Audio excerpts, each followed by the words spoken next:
దక్షిణ కాశీగా పేరుగాంచినటువంటి ప్రముఖ పవిత్ర పుణ్యక్షేత్రమైన శ్రీ కాళేశ్వర ముక్తేశ్వర స్వామి ఆలయంలో తెలంగాణ రాష్ట్ర ఐటీ శాఖ మంత్రి దుద్దిల్ల శ్రీధర్బాబు మరియు ప్రిన్సిపల్ సెక్రటరీ శైలజ రామయ్యర్ దంపతుల వివాహ వార్షికోత్సవాన్ని పురస్కరించుకొని కాళేశ్వరం కాంగ్రెస్ పార్టీ ఆధ్వర్యంలో ప్రత్యేక పూజలు ఘనంగా నిర్వహించారు.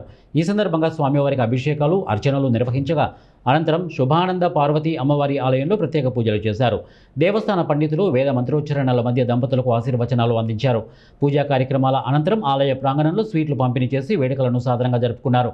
ఈ కార్యక్రమంలో గ్రామశాఖ అధ్యక్షులు లక్ష్మణ్, ఆలయ మాజీ డైరెక్టర్లు మెంగాని అశోక్, గంధేసిరి సత్యనారాయణ, సుంకరి సీతయ్య, మాజీ సర్పంచ్ బందెల సత్యమ్మ, కాంగ్రెస్ పార్టీ నాయకులు మాడుగుల పవన్ శర్మ, రేవెల్లి నాగరాజు, మాచెల్ల బ్రదర్స్ తదితరులు ఈ కార్యక్రమంలో పాల్గొన్నారు.